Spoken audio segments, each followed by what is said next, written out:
வெக்கம் விட்டு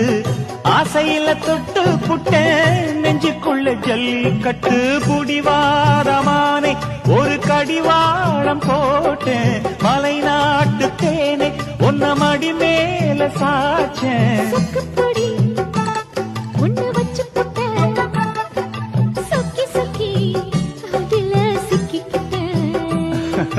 கிச்சிலி சம்பா குத்தி எடுத்தே மொச்ச குழம்பும் வச்சு எடுத்தே ஆமாடி அதுக்காகத்தான்